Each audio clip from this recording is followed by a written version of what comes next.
அஸ்ஸலாமு அலைக்கும் ஃப்ரெண்ட்ஸ், எல்லோரும் எப்படி இருக்கிறீங்க? இன்றைக்கி நம்ம என்ன போகிறோம்னு பார்த்தீங்கன்னா இஃப்தார் ஸ்பெஷல் வெஜ் சமோசா தான் பண்ண போகிறோம். அதுவும் ரொம்ப மசாலா ஸ்பைசஸ் எல்லாம் இல்லாமல் ரொம்பவும் ஒரு செட்டிலான மசாலாலாம் தான் பண்ண போகிறோம். ஏன்னா ஃபுல் டே ஃபாஸ்ட் இருந்துட்டு ரொம்பவும் மசாலாஸ் அந்த மாதிரி வேண்டான்றதுக்காக ரொம்ப ஒரு காமான ஒரு சமோசாவை பண்ண போகிறோம். ஸோ ஃபஸ்ட் பச்சை பட்டாணி அப்புறமா உருளைக்கிழங்கு வேக வச்சுக்கிறேன்.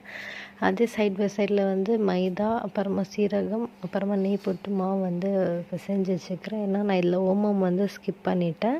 ஓமம் எனக்கு பிடிக்காதுன்றதுனால சைடில் கொஞ்சமாக ஆனியன் அப்புறமா தனியா பவுடர் அப்புறமா சில்லி பவுடர் சால்ட் போட்டு பாயில் பண்ண நம்மளோட வெஜிடபிள்ஸையும் நான் இதில் ஆட் பண்ணிக்கிறேன். ஸோ ஒரு 10-15 மினிட்ஸ் அதை ரெஸ்ட்டில் விட்டுட்டு வீடியோவில் காட்டுற மாதிரி கட் பண்ணி ஷேப்பில் கொடுத்துக்கோங்க. மாவுக்கு உள்ள ஸ்டஃபிங்ஸ் ஃபில் பண்ணிவிட்டு அதை ஒரு 15 மினிட்ஸ் இல்லைனா ½ அன் ஹவர் விட்டுட்டு அதுக்கப்புறமா இதை மீடியம் ஃப்ளேம் ஆயிலில் நல்லா கோல்டன் ப்ரௌன் ஆகிற வரைக்கும் குக் பண்ணிக்கோங்க. இதோட மின்ட்டு சட்னி சாப்பிட்டிங்கன்னா சூப்பராக இருக்கும். டேஸ்ட்டு மறக்காமல் ட்ரை பண்ணுங்கள்.